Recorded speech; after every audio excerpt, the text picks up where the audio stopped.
मैं सुमिक्षाचारा वेरमणि सिक्खापदं समादयामि। मैं मिथ्याचरण यानी भय विचार से व्रत रहने की शिक्षा ग्रहण करता हूँ।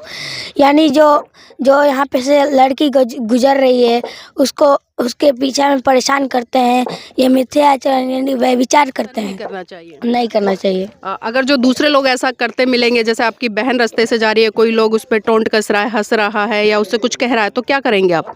हम उनको कहेंगे कि ये लड़की अगर तुम्हारी बहन रहेगी तो कैसा लगा तुमको, मुझको भी बुरा लग रहा है, तुम्हारे बहन जाएगी तो तुमको भी बुरा लगेगा। ऐसा नहीं करना है लोगों को वहाँ दान पारमिता को बढ़ चढ़कर सहयोग करना चाहिए, लेकिन विडंबना वही है कि लोग बड़े बड़े मंचों पे की तरफ भागते, बड़े बड़े भाषणों की तरफ भागते और जो बड़े बड़े लोग होते हैं उनके पीछे लगते हैं। लेकिन जब इस तरह के बच्चों को जरूरत होती है वास्तव में अच्छे धर्म की, अच्छी शिक्षा की, तो वहाँ लोग कहीं ना कहीं कन्नी काट लेते हैं। तो मैं तमाम हमें सबसे पहले यहाँ का अपने बच्चों को मेन फोकस शिक्षा पर करनी है, जो कि शिक्षा इनकी जो कमज़ोर है, जो विषय कमज़ोर है, उस विषय का हमें यहाँ पर टीचर रखना है।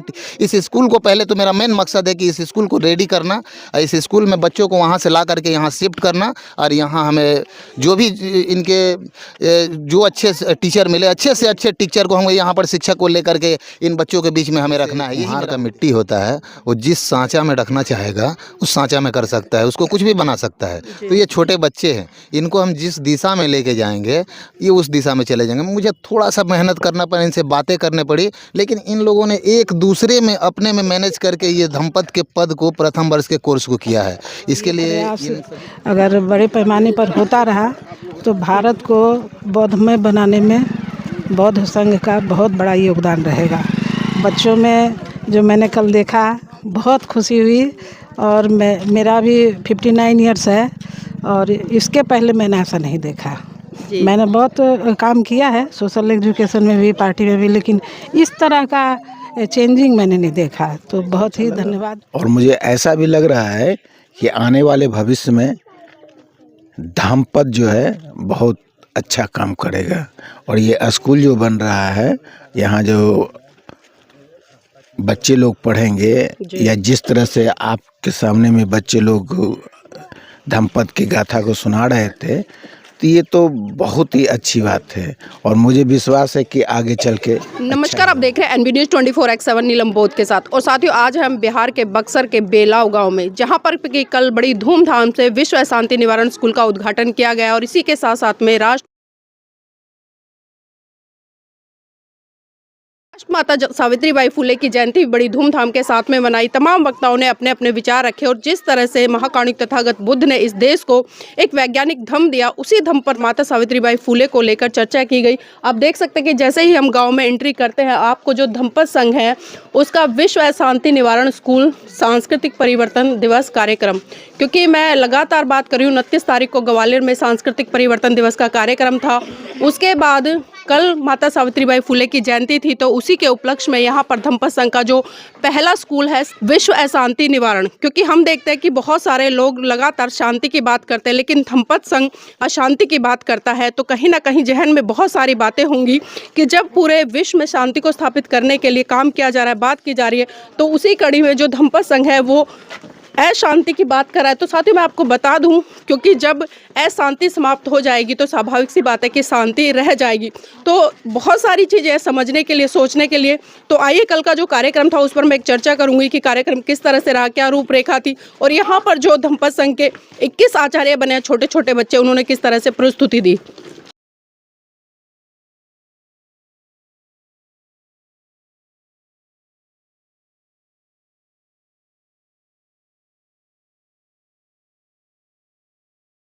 बाद में यहाँ हमें सबसे पहले यहाँ का अपने बच्चों को मेन फोकस शिक्षा पर करनी है, जो कि शिक्षा इनकी जो कमज़ोर है, जो विषय कमज़ोर है, उस विषय का हमें यहाँ पर टीचर रखना है।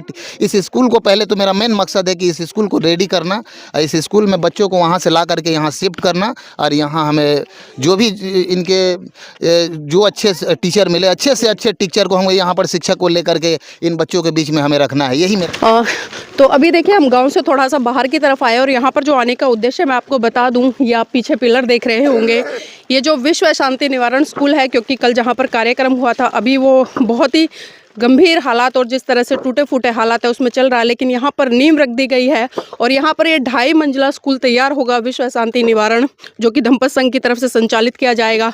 तो साथियों, मैं ये भी चाहूँगी आपसे, क्योंकि हम कहीं ना कहीं बड़े बड़े कार्यक्रम आयोजित करते हैं, वहाँ पर लाखों करोड़ों रुपए दान देते हैं, लेकिन जब इस तरह की संस्थाएं चलती है, इस तरह के संगठन चलते हैं या जो स्कूल चलते हैं, बच्चों को धार्मिक एजुकेशन देने का काम करते हैं, वहाँ पर कोई भी ध्यान नहीं देता। तो मैं पहले यहाँ पर जो बच्चे हैं जो विश्व शांति निवारण स्कूल में पढ़ रहे हैं, थोड़ा उनसे जुड़ने का प्रयास करना चाहूँगी और जानना चाहूँगी कि उन्होंने अब तक क्या सीखा। बेटा, नाम क्या है? नैना कुमारी। नैना कुमारी, हमारे दर्शकों को कुछ बताएं कि आपने ऐसा क्या सीखा जो आपको औरों से अलग करता है। किसी से दूरी नहीं रहनी चाहिए, किसी से बैर नहीं, किसी से झगड़ा भी नहीं करनी चाहिए, सबसे मिल व्यवहार के रहना चाहिए अच्छे से। धम्पत की 5वीं गाथा का वाचन करें, उसका अर्थ बताएं, क्या कहती है वो? नहीं वेरेन वेरानी समन्ति धकुदाचनंग अवेरन च समांति एस धम्मो सनातन। इस संसार में वैर से वैर कभी शांत नहीं होता है, अवैर से ही शांत होता है। यही संसार का सनातन नियम है, यानी किसी से बैर नहीं रहने, मतलब किसी से वैर नहीं करना चाहिए। अगर मैं उदाहरण के तौर पर बात करूँ, आपको कोई थप्पड़ मार दे चलते हुए रास्ते में, तो क्या करेंगे आप? उनको समझाएंगे। क्या समझाएंगे? ऐसा नहीं करनी चाहिए, ऐसा नहीं करना चाहिए। तो देखिए, कहीं ना कहीं बच्चे हैं अभी, लेकिन बहुत कुछ सीख रहे हैं। और भी बच्चे हैं, मैं उनसे भी जुड़ूंगी, उनसे भी जानने का प्रयास करूँगी। बेटा, नाम क्या है? अंकुश कुमार। अंकुश कुमार, क्या करते हैं यहाँ पर? यहाँ पे विश्व शांति निवारण स्कूल में पढ़ते हैं और यहाँ पे मध्य विद्यालय विला में भी पढ़ते हैं। एजुकेशन और धार्मिक दोनों एजुकेशन ले रहे हैं जी। तो अभी तक आपने धम्पत से क्या सीखा है, थोड़ा सा हमारे दर्शकों को बताने का प्रयास करें। कोई गाथा सुनाए जो आपको आती है और समाज में अच्छा संदेश देती है। पंचशील का 3रा शील बता रहा हूँ और सहित उसके बारे में समझाऊंगा। कामेषु मिक्षाचारा वेरमणि सिक्खापदं समादयामि। मैं मिथ्याचरण यानी भय विचार से व्यर्थ रहने की शिक्षा ग्रहण करता हूँ। यानी जो यहाँ पे से लड़की गुजर रही है, उसको उसके पीछे में परेशान करते हैं, ये मिथ्याचरण यानी भय विचार करते हैं। तो ऐसा नहीं करना चाहिए, नहीं करना चाहिए। अगर जो दूसरे लोग ऐसा करते मिलेंगे, जैसे आपकी बहन रास्ते से जा रही है, कोई लोग उस पर टोंट कस रहा है, हंस रहा है या उससे कुछ कह रहा है, तो क्या करेंगे आप? हम उनको कहेंगे कि ये लड़की अगर तुम्हारी बहन रहेगी तो कैसा लगा तुमको, मुझको भी बुरा लग रहा है, तुम्हारी बहन जाएगी तो तुमको भी बुरा लगेगा। ऐसा नहीं करना चाहिए जी। तो देखिए, ये बहुत महत्वपूर्ण चीज़ें हैं और बहुत ही व्यवहारिक है और यही धम्म सिखाता है। क्योंकि धम्म का मतलब ये नहीं है कि घंटियाँ बजा लेना, पूजा पाठ कर लेना या जोर जोर से नारे लगा लेना।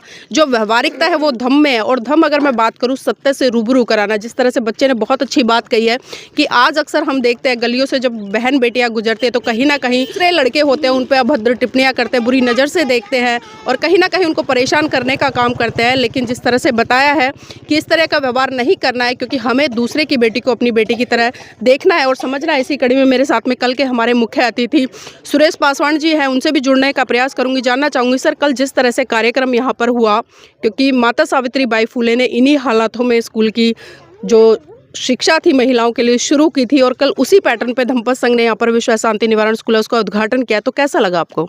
मुझे तो बहुत अच्छा लगा और मुझे ऐसा भी लग रहा है कि आने वाले भविष्य में धम्पत जो है बहुत अच्छा काम करेगा।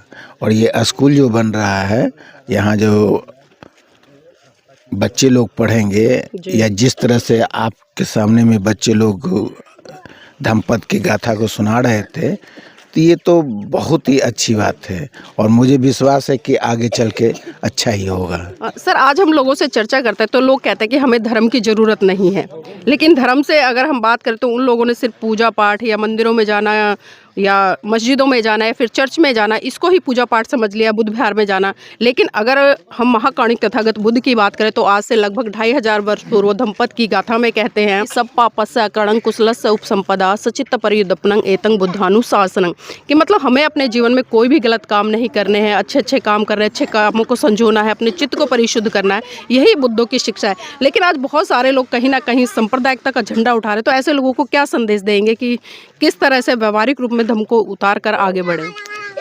ये एक्चुअली कोई धर्म नहीं है, ये धम्म है, विचार है और इसमें जो है हर को आना है, कोई भी हो, सभी जीव जंतु इसे गुजरेंगे और उनका जो है हमेशा निवारण होगा, वो भी जा कर के सही दिशा में चलेंगे, उनको भी सुखमय प्राप्त होगा। और इसमें किसी तरह का कोई पूजा पाठ की बात नहीं है, सिर्फ सबका विचार की बात है। अप दीपो भव, अपना दीपक खुद बनिए, यही ये बात है। जी, अपना दीपक स्वयं बने, महाकाणिक तथागत बुद्ध की बात है। और जिस व्यक्ति ने इस बात को समझ लिया, अपने जीवन में मनोसात कर लिया, उसका कल्याण होने से कोई नहीं रोक सकता। मैडम, कल आप आए यहाँ पर, पूरा गांव भी घूमे हैं, बच्चों से मुलाकात भी की है, चर्चा भी की है, काफ़ी पिछड़ा गांव है, लेकिन जिस तरह से धम्म की जो गतिविधियाँ हैं बच्चों में आपने देखी कि पाली भाषा सीख रहे हैं, उसका बहुत अच्छा उच्चारण भी कर रहे हैं, तो ऐसे छोटे छोटे बच्चों को पाली बोलते हुए सुनना, क्या अनुभूति की आपने इन चीज़ों को लेकर? इतनी अनुभूति, अच्छी अनुभूति तो मैंने आज तक प्राप्त ही नहीं की है बच्चों के माध्यम से। जो धम्म संघ ये बच्चों को पाली सिखा रहा है, ये एक मैनर कैटेगरी में लाने की प्रयास है। और ये प्रयास अगर बड़े पैमाने पर होता रहा तो भारत को बौद्धमय बनाने में बौद्ध संघ का बहुत बड़ा योगदान रहेगा। बच्चों में जो मैंने कल देखा, बहुत खुशी हुई। और मेरा भी 59 ईयर्स है और इसके पहले मैंने ऐसा नहीं देखा। मैंने बहुत काम किया है सोशल एजुकेशन में भी, पार्टी में भी, लेकिन इस तरह का चेंजिंग मैंने नहीं देखा। तो बहुत ही धन्यवाद, ये साधुवाद विश्व बौद्ध संघ को। जी, बहुत बहुत साधुवाद मैम, क्योंकि जब तक अच्छे लोग किसी भी चीज़ की सराहना नहीं करेंगे तो हौसला नहीं मिलता है। और इसी कड़ी मेरे साथ में जो यहाँ के आचार्य, जो विश्व शांति निवारण स्कूल है उसको संभाल रहे हैं, आचार्य सत्येंद्र बोस जी। आचार्य जी, जानना चाहूँगी, क्योंकि इतने छोटे छोटे बच्चों को तैयार करना, किस तरह की समस्याएं आई और किस तरह से इनको तैयार किया आपने? जी आदरणीय, इसमें तैयार करने में हमें समस्या नहीं झेलनी पड़ी। ये बच्चे जैसे कुम्हार का मिट्टी होता है, वो जिस सांचा में रखना चाहेगा उस सांचा में कर सकता है, उसको कुछ भी बना सकता है। तो ये छोटे बच्चे हैं, इनको हम जिस दिशा में लेके जाएंगे ये उस दिशा में चले जाएंगे। मुझे थोड़ा सा मेहनत करना पड़ा, इनसे बातें करने पड़ी, लेकिन इन लोगों ने एक दूसरे में अपने में मैनेज करके ये धम्मपद के पद को प्रथम वर्ष के कोर्स को किया है। इसके लिए इन सभी बच्चों को मैं साधुवाद करता हूँ। ये बहुत ही अच्छे हमारे साथ में मिल करके काम किए हैं। ये धम्मपद। सर, जब आप पाली में सिखाते थे, इन्हें गाथाएं सिखा रहे थे, तो परिवार से किसी तरह की प्रतिक्रिया आई हो कि भाई आप हमारे बच्चों को क्या सिखा रहे हैं? ये चीज़ें तो हमने आज तक सुनी नहीं है, क्योंकि हिंदी में बोलते हैं तो समझ में आता है, लेकिन जब पाली में सुनते हैं तो लगता है पता नहीं कौन सी संस्कृत भाषा है या कौन सी भाषा है। तो पेरेंट्स की क्या प्रतिक्रिया थी? इसमें जैसे क्या होता है कि इनके जो हमारे ये बच्चे आते थे तो इनके पेरेंट्स भी ना, जैसे यहाँ पर जो पाली पढ़ते थे तो पाली के बाद में ये बच्चे जो है धम्मपद संघ का जो कोर्स है उसमें हिंदी में भी अनुवाद करते हैं। तो उनको लगता है कि एक मेरा बेटा बेटी जो है ना, मेरा बच्चा एक अच्छे मार्ग पर चल रहा है। उन्होंने कोई भी रुकावट ऐसी प्रक्रिया नहीं कि अपने बच्चे को भेजते रहे हमारे स्कूल में। इसके लिए हमारे इन बच्चों के पिता को बहुत बहुत साधुवाद है। जी आदरणीय जी। भविष्य की क्या योजना है आचार्य जी आपकी? जी आदरणीय जी, मेरे तो भविष्य की योजना है कि जैसे मैं अभी स्कूल चला रहा हूँ, वहाँ पर एक झोपड़ी से चालू किया हूँ और यहाँ भी आप लोग देख रहे हैं आदरणीय जी, इस स्कूल को हम लोग यहाँ पर शिफ्ट करना है, इस स्कूल को। और इसके बाद में यहाँ मेन उद्देश्य हम लोग का ये धम्म जो है, धम्म का कोर्स है, जो पाली का कोर्स है, ये कोई हमें शादी विवाह मंत्र करने के लिए नहीं है, ये अपने चित्त को परिशुद्ध करने के लिए है। जब हम शांत रहेंगे तो शांत रहने के बाद में जब हम अपने आप को गंभीर वजन समझेंगे तो इसमें आदरणीय जी क्या होगा ना, कि हम किसी भी चीज़ को हड़बड़ाहट में फैसला नहीं लेंगे, किसी भी चीज़ को अच्छा बुरा का परख करेंगे हम। और उसके बाद में यहाँ हमें सबसे पहले यहाँ का अपने बच्चों को मेन फोकस शिक्षा पर करनी है, जो कि शिक्षा इनकी जो कमज़ोर है, जो विषय कमज़ोर है, उस विषय का हमें यहाँ पर टीचर रखना है। इस स्कूल को पहले तो मेरा मेन मकसद है कि इस स्कूल को रेडी करना, इस स्कूल में बच्चों को वहाँ से ला करके यहाँ शिफ्ट करना। और यहाँ हमें जो भी इनके जो अच्छे टीचर मिले, अच्छे से अच्छे टीचर को हम यहाँ पर शिक्षक को लेकर के इन बच्चों के बीच में हमें रखना है, यही मेरा उद्देश्य है। धम्मपद की पहली गाथा क्या कहती है? धम्मपद की पहली गाथा कहती है कि मनोपुबंगमा धम्मा मनोसेठा मनोमया मनसा चे पदुठेन भासती वा करोति वा ततो नंग दुख मनवेति चकंग वा बहतो पदंग। अर्थात मन जो है वो सभी प्रवृत्ति, कोई भी काम अगर हम करते हैं तो हमारे मन से ही उत्पन्न होती है।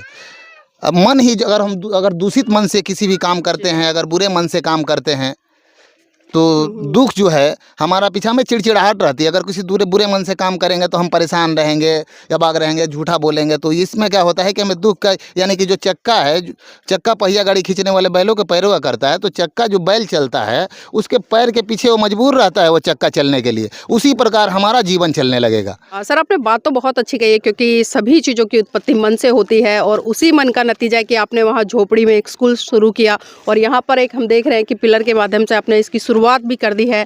तो आप हमारे दर्शकों से और खासकर जो लोग धम्म में रुचि रखते हैं और जो चाहते हैं कि भारत फिर से विश्व गुरु बने, तो इस प्रांगण को संजाने के लिए क्या संदेश देंगे उनको?